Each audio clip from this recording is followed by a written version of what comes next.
Kitchens come in all sorts of shapes and sizes. Some of us can't wait to renovate. Others just have to make do with the space that we have. But one thing that stays absolutely certain is that we all need a super well-organized, functional kitchen. So, despite the fact that our house is almost 2,300 square feet, the kitchen is quite small.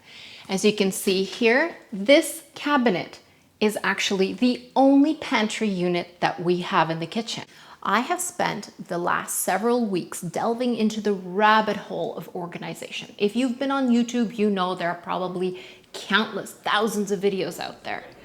I have now researched blogs. I've listened to professional chefs who discuss the best containers for freshness to the kind of spices that you should house. And also, how do you organize the cabinets in a very functional way? I've tried to compress this information to make it very useful and accessible for you. I hope this video helps. Let's start with my cabinetry.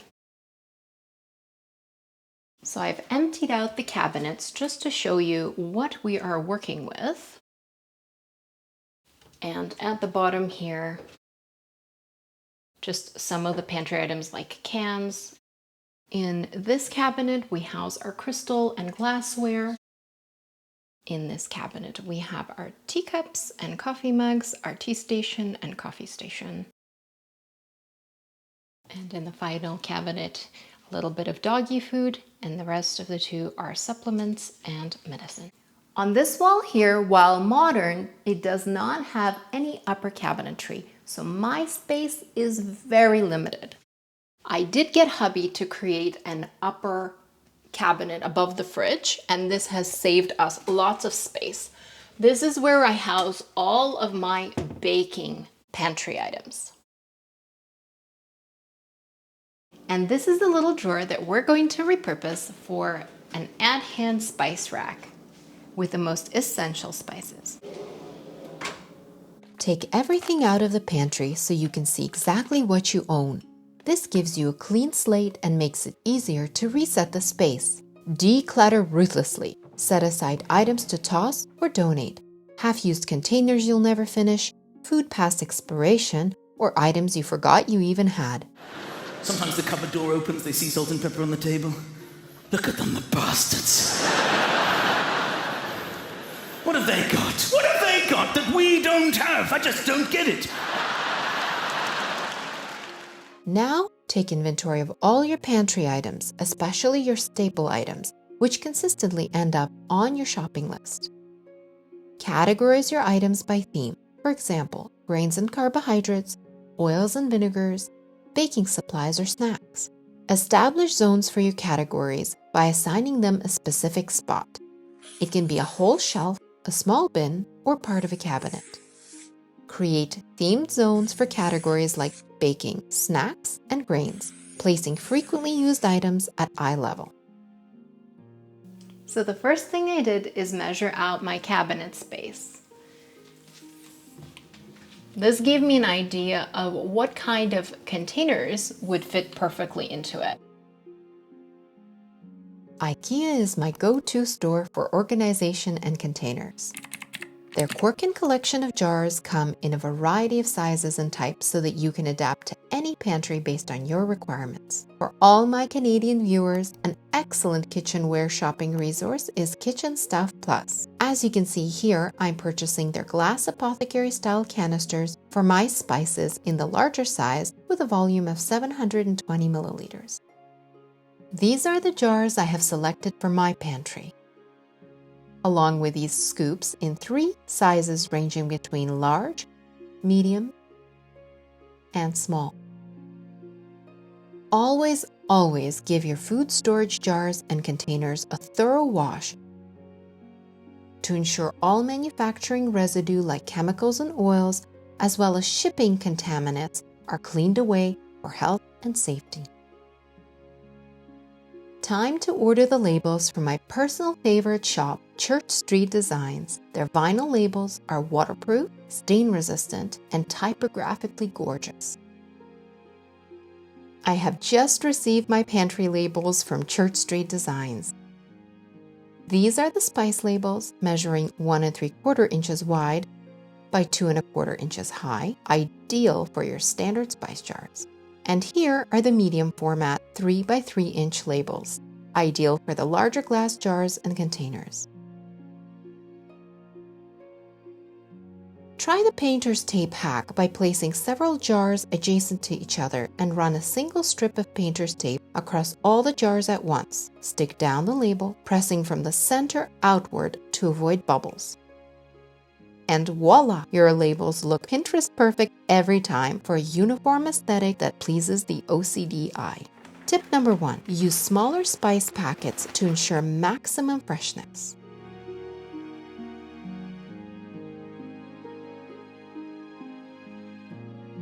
Tip number 2. Use an appropriate funnel to help you fill up your spice jars.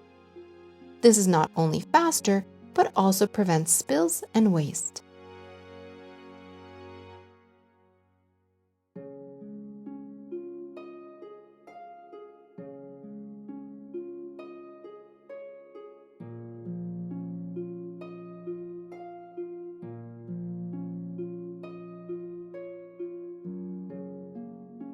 Tip number 3. Use the appropriate sifter cap for the specific spice. Finer perforated holes are good for powders, and larger holes or flip tops are ideal for herbs.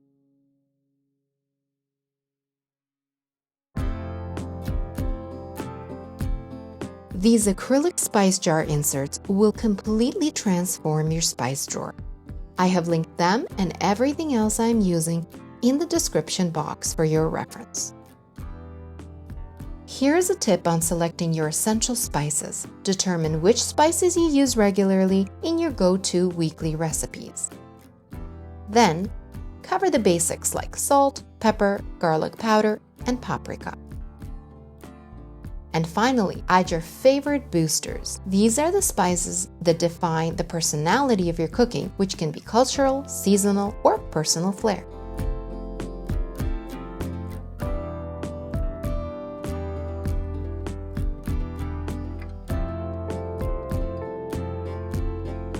What are your essential spices? Drop them in the comments. I can't wait to compare.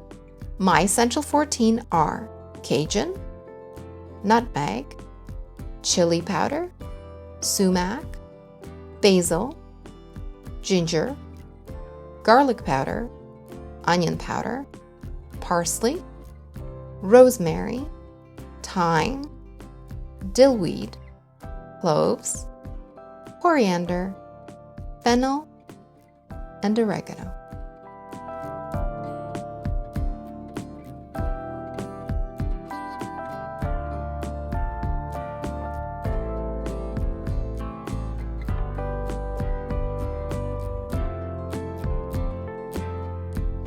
My spices are now showcased in an elegant display that feels like a boutique shopping experience in my own kitchen.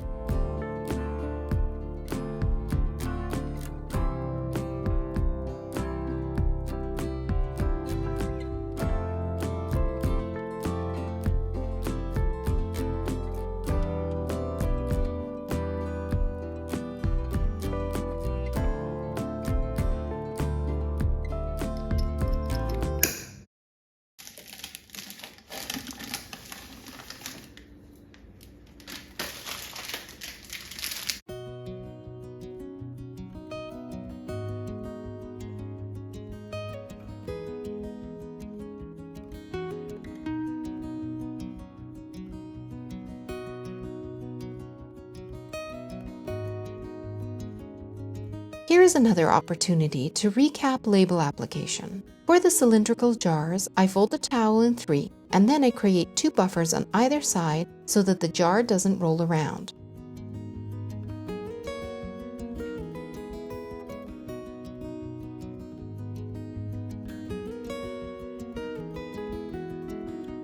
I used a Post-it as a template to mark the label placement and recorded the measurement.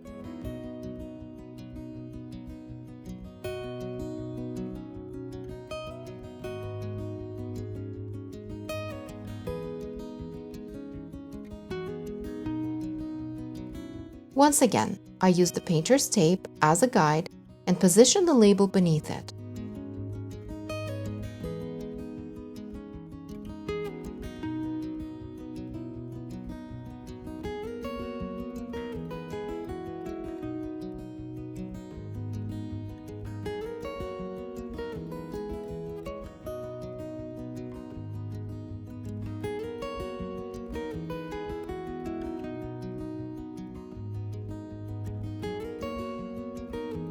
You can use the measurement to place your next label, or you can use the batch method by lining up the jars side by side and stretching the tape across the span of both jars.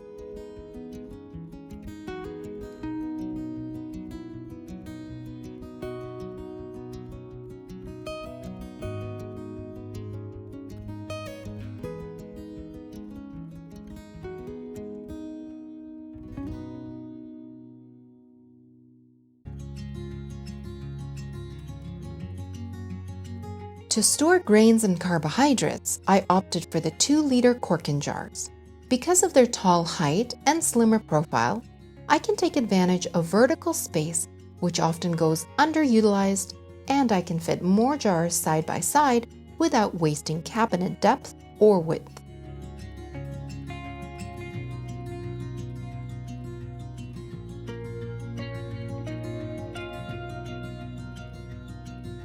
For a clean and cohesive look, I keep my oils, vinegars, and sauces in 1 liter and half-liter Corkin glass bottles.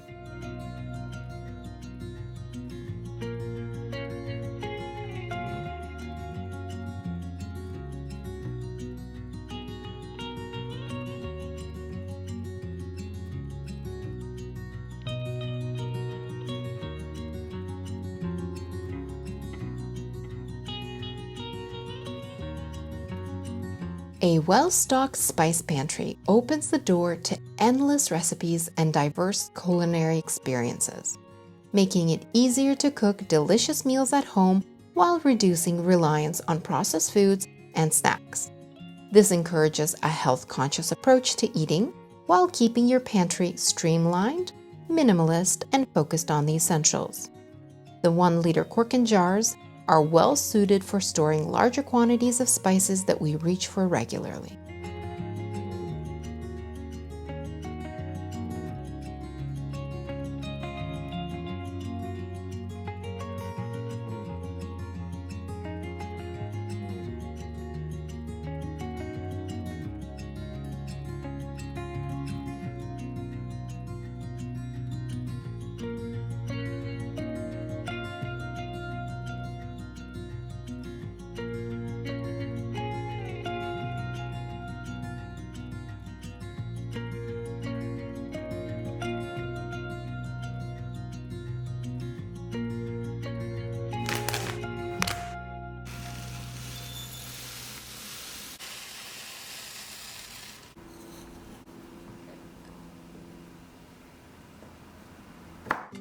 I couldn't resist including the apothecary-style jars. They are timelessly beautiful and perfectly suited for storing ingredients such as cinnamon sticks, whole bay leaves, and other bulkier spices.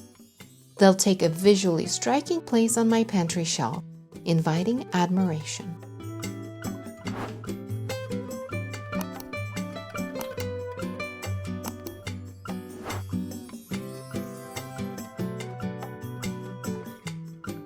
Croutons, chia seeds, nuts, and dried fruit are versatile toppings and garnishes that elevate the gourmet experience by adding texture, flavor, and visual appeal to salads and breakfast bowls.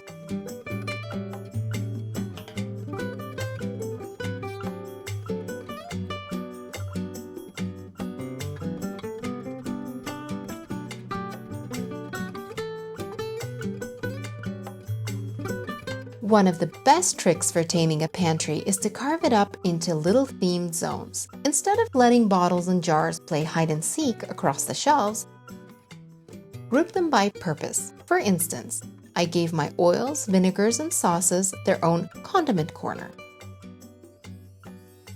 Each poured into glass bottles sized just right for how quickly I use them.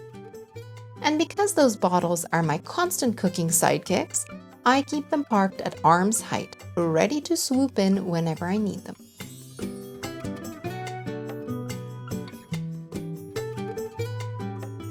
Next, I'm arranging the spice zones, spanning 2 shelves, with the apothecary jars front and center.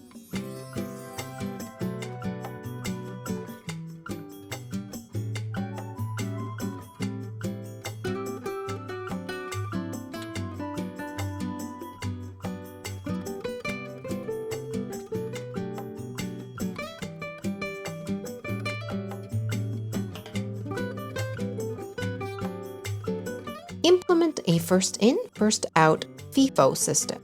This means that when you bring new groceries home, you place them behind the older ones so that the older items are used up first. By rotating stock this way, you ensure nothing gets forgotten or expires. My usual style is to buy just what I need in small amounts. But every now and then, a tempting sale or Costco-sized package sneaks its way into my cart. That's when my trusty metal shelf in the basement steps in to babysit the overflow.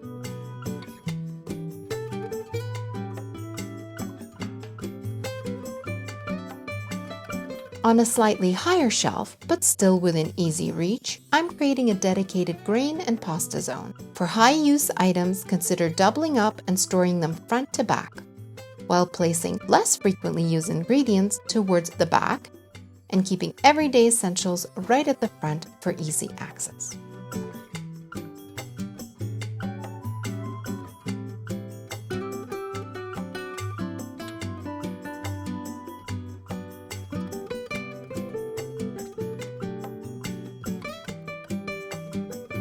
The upper shelf is where my toppings and garnishes live, the little treasures I pull out when a dish needs something special.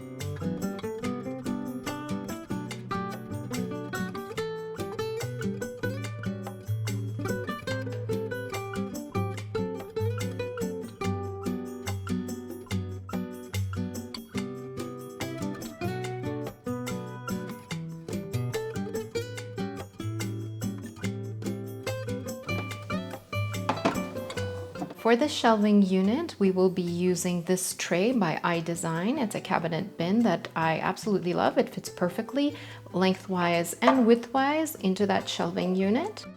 2 of these tea boxes. So in one of them, we actually keep all the herbal teas, the caffeine-free teas.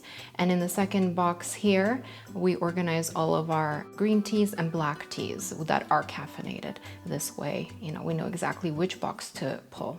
And they are stacked on top of one another. So I'm going to organize this right now.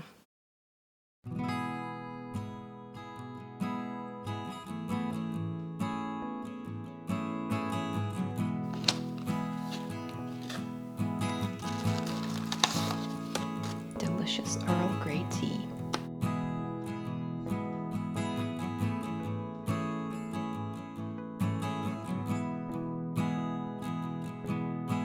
Now I know all of you, my lovely viewers from Britain and Slavic nations, are saying this is an abomination. It's a bag with some kind of old tea put in together. It's probably lost its freshness. But I assure you, when you have a busy day and you're a North American on the go, on the run, we love our convenience packaged tea.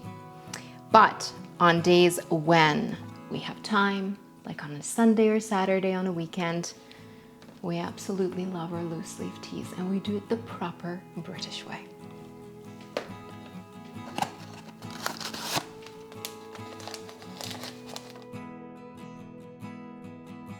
Another one of our absolute favorites, the yogi teas. They come in so many different flavors. This kombucha flavor is absolutely divine. It's got this aroma and all of this medley of deliciousness. I can't really explain it. You just have to try it for yourself. And there's also a cute little thing with these that when you open up a tea bag, and they have kind of like a fortune cookie.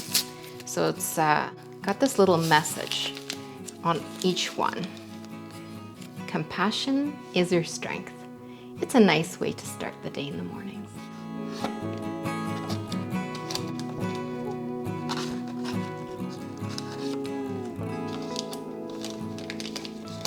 Gotta stuff them in there. I'm out. I need to get more. And my second favorite after Earl Grey is the Lady Grey tea. It has the same kind of bergamot flavor profile, but it has also some citrus flavors as well, which is a little bit more refreshing. Wonderful in the summertime, especially iced.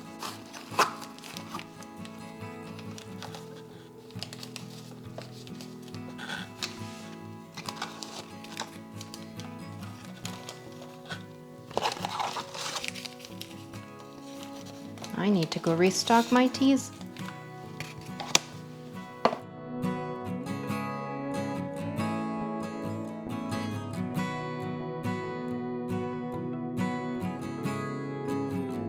these 2 tea bags don't quite fit, one trick is to actually flip it. So if I flip a few of these, I will be making a little bit more space. Let's see if this trick works. Yeah, there we go.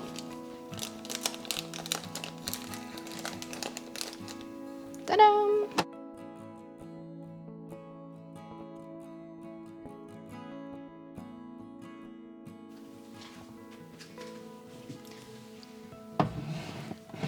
Just going to place these stacked. This is the most economical way, but also facing you so that we could see the teas that are on display. I had them sometimes rotated when I need more space in this shelf, but I think at the moment I can make it work like this. I think what I'll do is put all of the loose teas in here. These teas are actually from one of our favorite shops in Niagara-on-the-Lake. If you're ever visiting Canada and you're in the Niagara region, we have a small little town. It's called Niagara-on-the-Lake. It's a charming New England town. It's absolutely picturesque and beautiful. Highly encourage you. We have a lot of wines there and wineries and beautiful restaurants, and it's just such a pleasure. It's right on the lake, and they have this little tea shop. It's called Victoria's, and they have an assortment of teas, and some of them are made with our own Niagara grapes. So the ice wine one is my absolute favorite.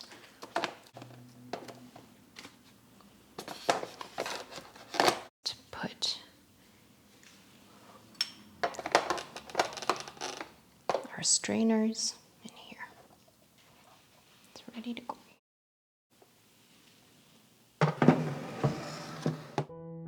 And look how neat that looks.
For more kitchen decorating inspiration, click on the following video to view my spring and summer kitchen refresh.